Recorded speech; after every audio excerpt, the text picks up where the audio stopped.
Stop, you haven't subscribed to the channel yet. Subscribe now, we have new stories every day. Now let's go. It was an ordinary weekday dinner. I didn't have much of an appetite, but my two sons were eagerly devouring your macaroni and cheese. Jason, 15 years old, and Josh, 14 years old, never forgot to wash their plates. Both were actively involved in sports and other typical teenage activities. At the far end of the table, my wife Carla watched over the family dinner, making sure everyone had enough of whatever they wanted. It looked like a scene Norman Rockwell would have been happy to paint. The boys quickly finished and went off to play street hockey before it got dark. I was finishing the last of my iced tea, trying to muster the courage to speak to my wife. She was standing at the sink, washing dishes, when I got up from my chair. "The next time you go to meet your lover, don't wear that red dress. You look like a $20 call girl walking into that motel room." She didn't even turn around, and as I was walking out the door, I heard a porcelain plate crash to the floor. For the next 2 hours, I mowed the lawn. Eventually, it got too dark to see anything, and I had to stop. I didn't want to go into the house. I didn't want to meet her eyes. Cleaning the lawnmower took me longer than usual. There was about half a liter of oil left in the can, so I took care of that. When I went to throw the empty oil container in the trash bin, I noticed a brown paper bag tightly crumpled and shoved at the bottom of the bin. Inside was the red dress and a set of red lingerie. The panties were stained, but I had no reason to inspect them. I already knew who had done the dirty work. Carla was lying in bed behind a closed door. That was fine because I didn't want to meet her gaze. The whole day had started off wrong. I had the feeling that Carla had been cheating on me for several months. Since I didn't want to believe it, I tried to ignore it, hoping it would pass. But it didn't pass. It only got worse. My wife is a 4th grade teacher. She usually leaves for school with the boys. This morning, she had a doctor's appointment and wanted to get her eyes checked, so she took a sick day. I leave around the same time. I'm a painter. For the last few weeks, I've been working in an apartment complex in Harrisburg, about an hour's drive from home. When Carla announced she was taking a sick day, I decided to discreetly do the same. I've been painting houses for nearly 20 years. I enjoy the work, and I'm good at it. I was doing it when we got married, and it helped Carla finish college. I always thought my wife approved of my choice of work, but in the past few years, I've noticed her making comments that suggest otherwise. When she introduced me to her friends, she never mentioned what I did for a living. In fact, she seemed to go out of her way to avoid it. If someone insisted on knowing, it would come out, but I could tell she wasn't thrilled about it. It was fine when I was paying for her college education and renting a house for us to raise the boys, but now I felt like a burden to her. I hated attending social events. Carla was a good teacher. She earned more than I did and had better benefits. The health benefits provided by her union covered the entire family's expenses. She also had a decent pension. All I had was Social Security. She kept herself in good shape. Despite being only 150 centimeters tall, she made an impression. I think it was all about her platinum hair, which she kept cut very short. I lingered outside, waiting for her to leave. When she finally did, she was wearing a cute little red dress. She looked good in that dress, and I always told her so. However, it was an odd choice for a doctor's appointment. The doctor didn't have an office in a motel. Carla parked the car and headed straight to room 117, knocked twice, and went inside. That was all I needed to see to confirm my suspicions. The young desk clerk was more than happy to give me the registration card in exchange for a $100 bill. I recognized the name but couldn't recall the face. Jefferson Gibbons had attended several events that Carla had dragged me to. He was somehow connected to the school board or the school district. I couldn't remember which one exactly. Jefferson drove a BMW and left it unlocked. It took me just a minute to grab his documents from the glove compartment. The car was registered to Jefferson and Darlene Gibbons. They lived at 321 David Drive in Lancaster. That caught my attention. I remembered that he was a member of the Lancaster School District Board. It also turned out he was married. That was the highlight of my day. I wandered around town for a few hours before heading home. Carla was there when I arrived, as cheerful as ever. She was no longer wearing the red dress. I didn't stay home that night. I slept in my truck behind the warehouse of the company I subcontracted for. I was still sweaty from the late lawn mowing, but I didn't care. I really wanted some coffee, and eggs and toast would go perfectly with it. I was trying to kill time before heading home. I wanted to make sure Carla was gone. There was nothing in the house that I was attached to. I gathered all my clothes and stuffed them into garbage bags. I pulled out a few documents that I thought I should have. My birth certificate, passport, and the like. I quickly made a phone call. Darlene Gibbons. Yes, this is Bob Terrell. We've met at a few school events over the last few years. I can't say I remember. What do you want? I just wanted to let you know that your husband Jefferson spent the afternoon yesterday at a hotel with my wife Carla. There was silence on the other end of the line. I waited for a response, but none came. That's all I wanted to say, Mrs. Gibbons. I'm sorry to bother you with this, but I couldn't just leave it alone. Goodbye. 10 minutes later, I was on my way to Colorado to visit my Uncle Jack. I didn't want to leave the boys, but they were pretty cheerful, and Carla could provide for them better than I could. She earned more than I did and was a better parent, except when it came to marital fidelity. I didn't leave a note or anything like that. I'm sure she would understand what was going on when she saw that my clothes were gone. The boys finished school at 3 p.m., so I called Jason about 10 minutes after that. He had a cell phone that allowed incoming calls but could only dial a few preset numbers. We thought it worked well. Jason, hi, it's Dad. Are you on your way home? Yeah, how are you? I just wanted to let you know I moved out of the house today. I'm heading to Colorado to stay with Uncle Jack for a while. I thought I needed to tell you and Josh what's going on. What the heck are you talking about? Why did you move out? Jason, the simplest and most considerate way for me to answer that is to suggest you ask your mother. From my perspective, it would just sound like an excuse. Your mother decided she wanted to change. I think she was looking for someone with a better job or status. I'm not sure. Either way, it turned out that I'm no longer good enough for her. I'm going away for a while so she can figure out what she wants to do. I'll call you as often as I can. If I remember correctly, Uncle Jack's place doesn't get cell phone reception. Come on, Dad. Couldn't you work this out here? Isn't there some kind of counseling or something? It's not for me, son. Listen, your mom has a good job, and she won't have any trouble taking care of you guys. I'll try to call you sometime over the weekend. Oh, and don't tell your mom where I am or that I called you. Take care of Josh and try to stay calm. Goodbye. Goodbye. I had just crossed into the great state of Illinois. Uncle Jack lived north of Raton Pass. It was more like New Mexico than Colorado. I don't know how he made his living or where he got his money, but he didn't seem to have any problems. He was married many years ago, but caught his wife cheating and kicked her out. When I explained my situation to him, he was understanding. He invited me to stay as long as I wanted. He was glad to have my company. Jack had a lot of land, but it didn't seem suitable for much. It was too rugged for farming and too sparse for ranching. Besides the main house, there were several barns and cattle pens. He had many horses, which I later found out were all for riding. People would come up on weekends to go horseback riding, usually only in the summer. The rest of the year wasn't very pleasant. On Sunday afternoon, we went to Trinidad to have dinner and pick up some essentials I'd forgotten to bring with me. I managed to get a signal on my phone and called Jason. Son, I just wanted to let you know that I arrived safely. How are you doing? Not great, Dad. I explained everything to Josh, and he's really angry at Mom. He's not talking to her. Mom doesn't want to tell us what happened. She claims she doesn't know why you left. I tried a couple of times to get her to say something, but she just clams up. Josh and I are doing our best to leave her alone as much as possible. It sounds like you're handling this pretty well. I'm sorry for the mess. Just do the best you can. I can't get a signal at the ranch, but Jack has a landline. I'll try to call from there. Is there anything I can do to help you guys? We'll be fine, Dad. Uncle Jack's house had an interesting feature. Every building desperately needed painting. I don't know how long he had lived there, but I bet there wasn't a single paintbrush on the entire ranch. At least I felt like I could earn my keep by doing something useful.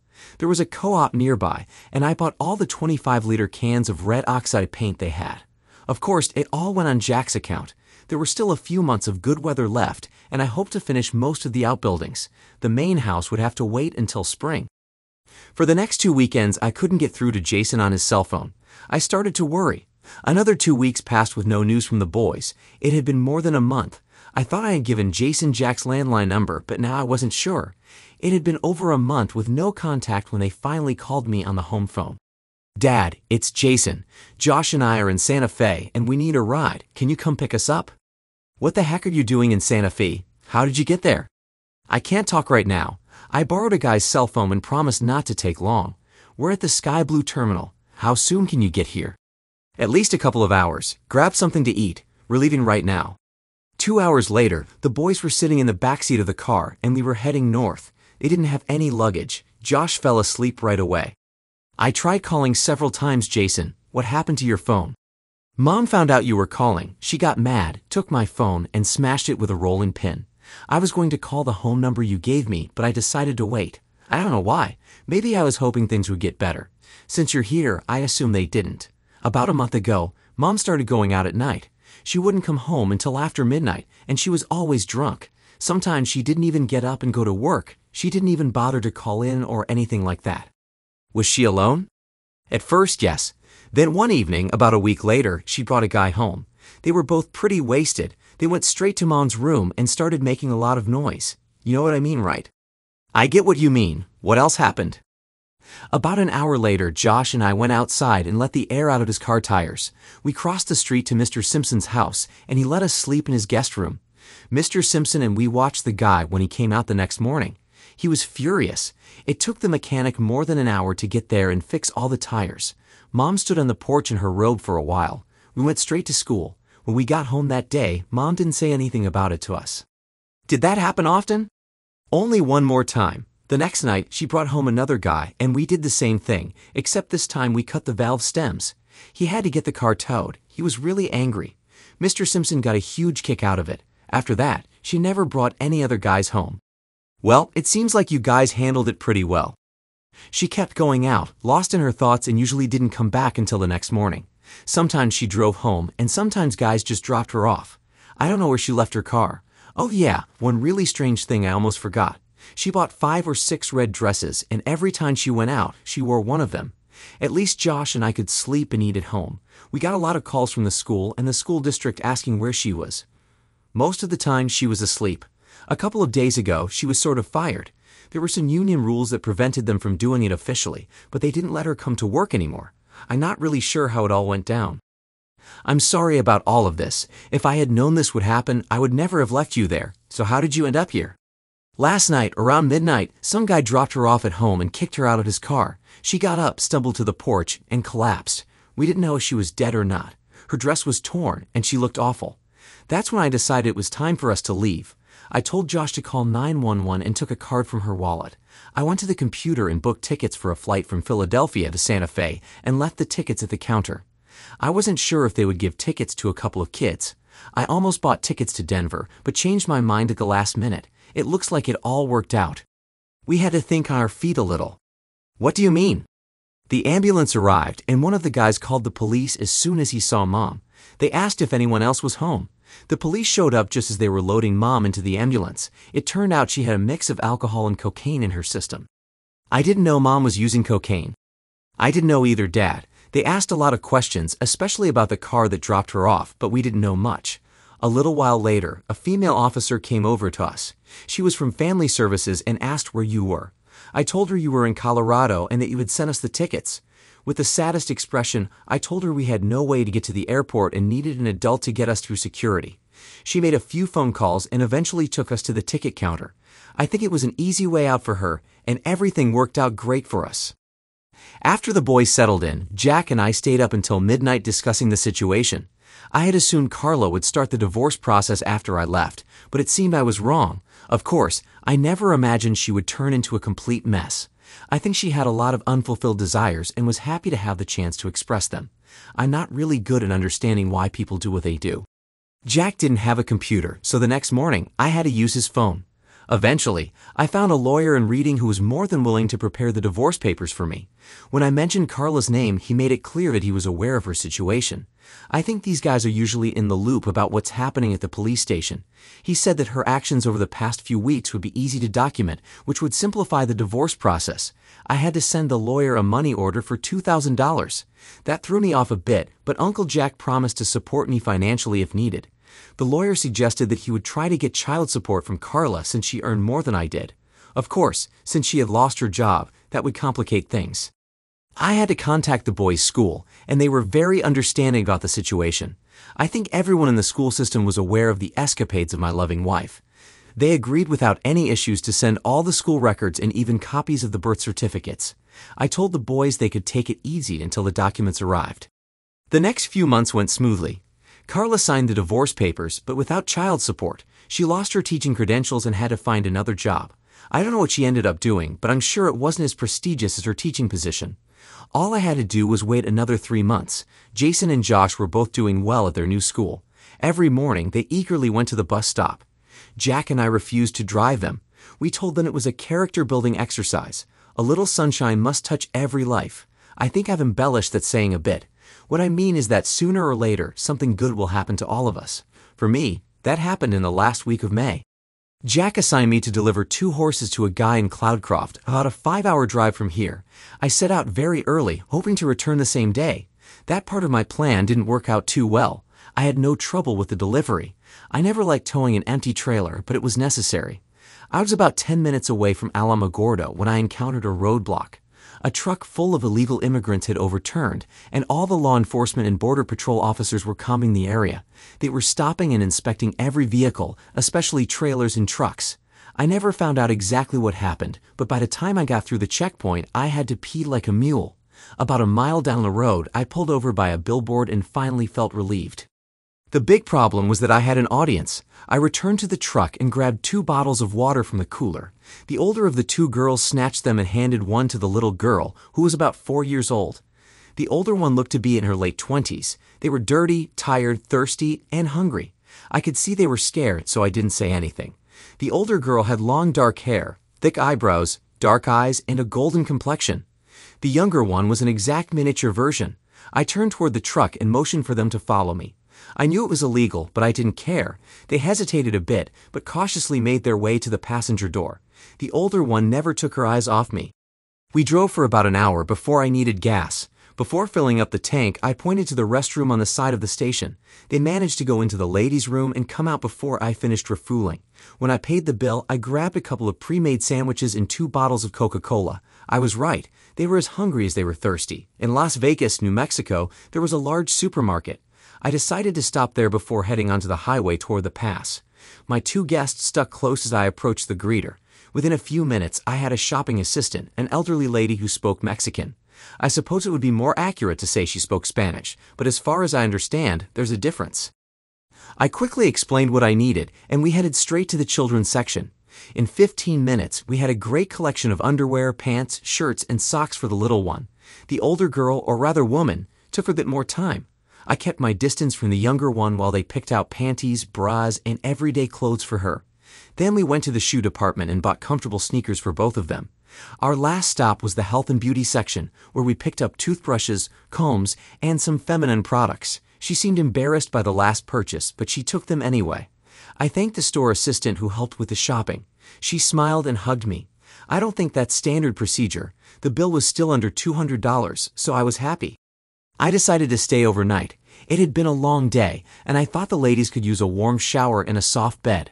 I rented a room with 2 beds. We laid out all their new clothes on the bed, and before leaving, I pointed them to the shower. I called Jack, and he advised me not to rush back. I didn't mention my passengers. He would find out in the morning. I wasn't sure if he needed a cook and a housekeeper, but he was planning to hire them anyway. I couldn't help but smile to myself. About an hour later, I decided it was time to head back. I ordered a full dinner for 3. When I returned to the room, they were clean and fresh. My name is Bob. The smile I got in response to this little introduction was worth every penny I spent at San Walton's. Myra, she said, pointing to herself. She smiled again and pointed to the little girl. Patina. Then she pointed to me and said, Bob. God, it felt like a comedic version of an old Tarzan movie. I couldn't help but laugh, and within seconds, the 3 of us were digging into the meal. The chicken and sides disappeared in no time. By then, I was as hungry as they were. Naturally, we didn't have much to talk about. After we finished eating, I pointed to one of the beds and lay down on the other. I wanted to take a shower, but decided against it. I slept on top of the covers, fully dressed. Myra seemed to appreciate that. She and Patina slept in their new clothes. I was hesitant to go to a restaurant, so the next morning, I had a couple of McMuffins from a fast food place for breakfast. We got back to the ranch before noon. Well, Jack decided it was no big deal. The ranch house had plenty of rooms, so there was no problem finding space for Myra and Patina.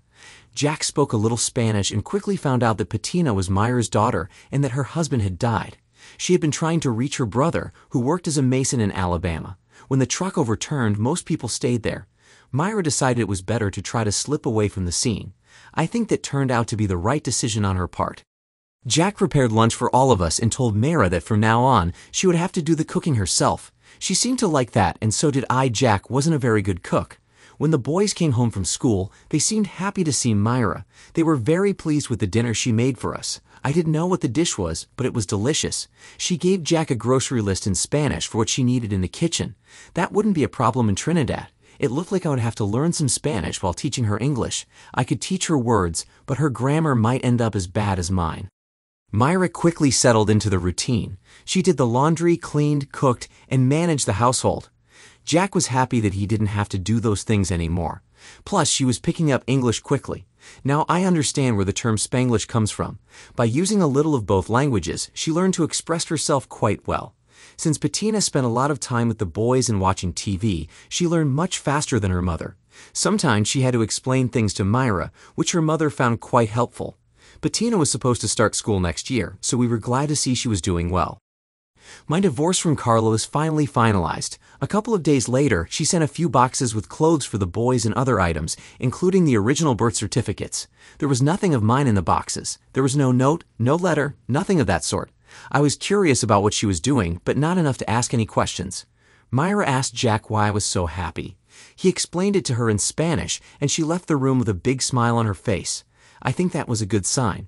Since Myra had her brother's address and cell phone number, she was able to call him. He regretted not being able to see her, but was glad she was okay. The call seemed to help her feel more grounded. The boys were becoming experts at handling the horses. After everything was painted, we spent a lot of time sprucing up the house.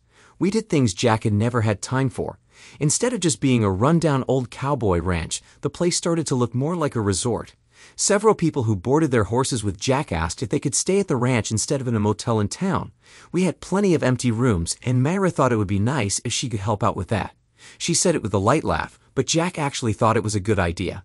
The price included dinner and breakfast with the ranch hands as well as the room. Jack had to get a license and install fire safety equipment, but a month later, Myra had her own bed and breakfast operation. A few weeks after that, a small article about the ranch appeared in the Santa Fe newspaper, and before you knew it, Lazy Jack's became a popular spot for tourists. Jack had to buy more horses so the tourists would have something to ride. He also had to buy a computer, which the boys set up in no time. Thank goodness for DirecTV and satellite internet service. Business slowed down a bit over the winter. Jack added 4 more rooms to the house. Myra bought a new Viking stove, and Jason got his driver's permit. I spent a lot of time painting, sanding, staining, and just working. I was glad that Jack and the boys handled most of the work with the horses.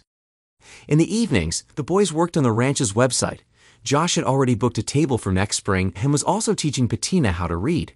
We had to open accounts with all the major credit card companies. We were so busy during the slow season that we started to worry about the upcoming year. Whenever she could, Myra would sit with me. We didn't talk much, but it was always nice to have her nearby. She made sure I always had coffee or whatever else I was drinking at the time. We got better at communicating, but I was a slow learner and a bit awkward in conversation. Jason tried a few times to nudge me toward being more friendly with Myra, but I didn't quite manage it. It was just before Christmas when she made the decision for me. Bob, I think it's time for Bettina to have her own bed in her own room. Do you agree? I think so, yes. That's a good idea. We should have done it sooner. Good. I'm glad you see it that way. Today I'm going to move my things into your room, but I need a dresser. Could you move the second dresser from Bettina's room into your room? It's too heavy for me to move. Of course, I can move it for you. Myra, I don't want to offend you, but there's only one bed in my room. That's fine. Don't worry. I don't take up much space. I was surprised by how well she spoke English. I thought that perhaps some part of this conversation had been planned in advance. I suspected either my friendly host or my scheming sons. In any case, she made her point, and I was flattered. I was very careful not to do anything that might offend her. I certainly didn't want her to think I would take advantage of her or her situation. I think she understood that herself. I would love to impress you with stories of how wonderfully I courted Myra and convinced her to be mine, but I can't. I think I fell in love with her from the moment I saw her, but I couldn't bring myself to admit it to her or to myself. It was a relief to find out that she felt the same way and had the courage to do what I couldn't. We got married on Christmas. It was just family and a few local friends. The following year was fantastic for Lazy Jacks. We had so many bookings that we had to turn some away. Myra hired a young girl to help in the kitchen, and Jason took an interest in her. I think that's a good sign. Sadly, Jack passed away at the end of the summer. He left everything to Myra and me, not just the ranch, but also mineral rights worth over $1 million. The boys were doing great, and Bettina was growing like a weed. Life was wonderful. When Carla left the Palmer Confectionery Factory, it was cold and damp. She had worked the midnight to 8 a.m. shift, attaching eyes to chocolate Easter bunnies. In one hand, she carried a large bag, and in the other, an envelope with her paycheck as she walked into the local diner for breakfast. For the 100th time, she pulled a worn copy of People magazine from her bag, and it automatically opened to page 48. She stirred cream in her coffee while gazing at a photo of her younger son Josh, helping Julia Roberts onto a Palomino horse. On the next page, the owner of Lazy Jack Ranch, Bob Terrell, and his wife, Myra, stood on the porch of their beautiful ranch home with Cameron Diaz.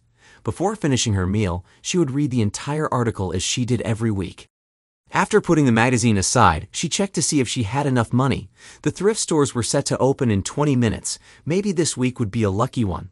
Although Carla already had 16 red dresses, she always felt the need for one more. There can never be too many red dresses. Thanks to everyone who took the time to listen to today's stories. If you enjoyed it, please consider liking and subscribing if you haven't already. Feel free to share your thoughts on the events in the comments below. Take care.